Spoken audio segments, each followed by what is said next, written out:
Welcome back. Manchester has won the British nomination to bid for the staging of the 1996 Olympic Games. Now, to actually get this far is an achievement in itself, outmanoeuvring and coming up with a more impressive portfolio than Birmingham, who were outvoted in their bid to stage the 1992 Olympiad, the IOC favouring Barcelona. So what has Manchester got to offer? Is their ambition a realistic one? Bob Scott, we've met you already. Can I play devil's advocate and say, first of all, that I don't think you've got a cat in hell's chance? I wonder how much you really know about how the games are awarded. They're awarded by 93 members of the IOC, chosen from 76 countries. There is no great kind of international debate which results in somebody being given the games.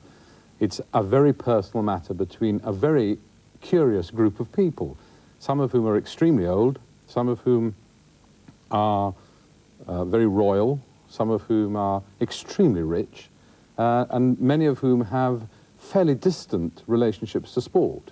And what we actually have to do is to get in amongst those 93 and get 47 of them on our side. And I have to tell you that I don't think there is a clear winner. How do you do that? Well, I've met 77 of them already. I was in Seoul for the whole of the 4 weeks, and I was sort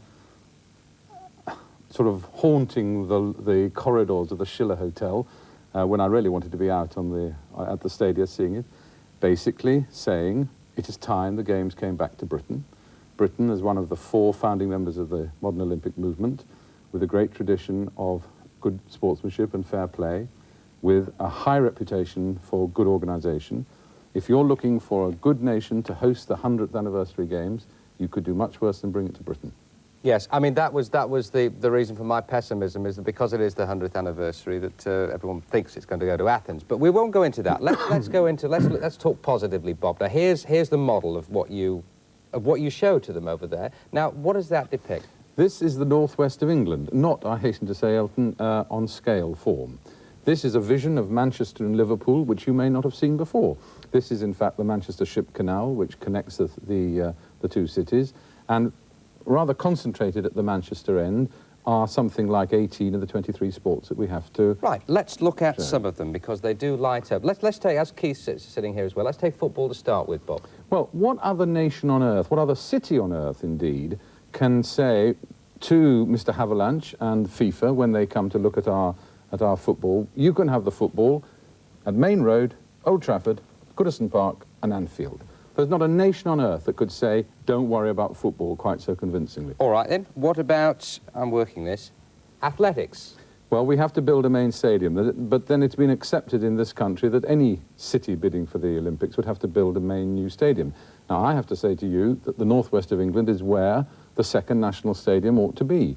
If you're going to have somewhere else where you can have international football, where you can have international major events or pop concerts, etc., it is the northwest of England. So I think that we can justify a new stadium, and we can actually build the main stadium from the revenues of the Games. Now, how much money have you got to commit? Mounting the Games and staging the Games cost £750 million. Where do you get it from? You get it from really 3 sources. One is from the television rights. Second is from sponsorship. And thirdly is from the revenues of the Games, the ticket sales, which are colossal.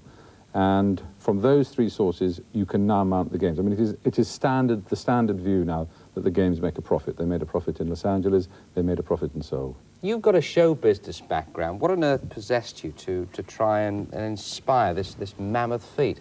Well, I was sitting watching the television at 4 o'clock in the morning in 1984, watching Los Angeles, and I thought to myself, we could do that. I think, I have to say, I felt very much akin to Yosser Hughes. I mean, I just thought to myself, there's nothing about that the British can't do.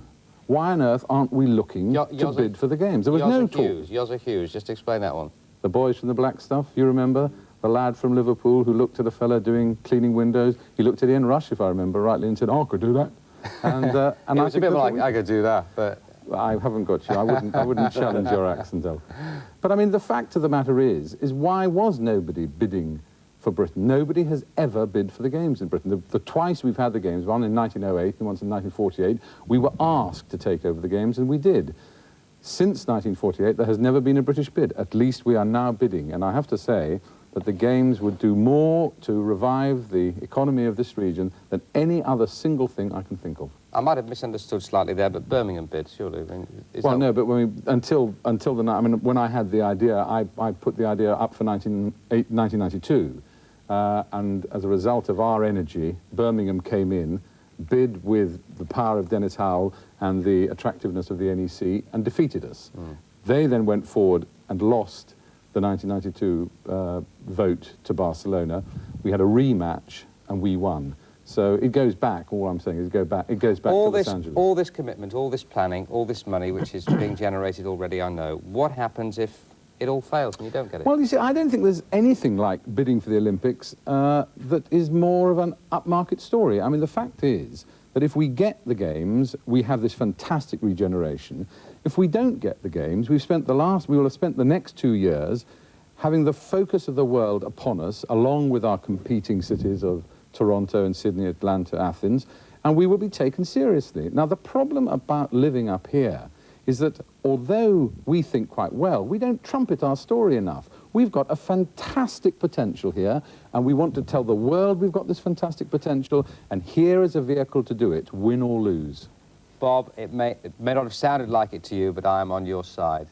Well, your enthusiasm is marvellous, and let's hope that you can actually bring the Olympics to Manchester, well, not to Manchester, but to the Northwest.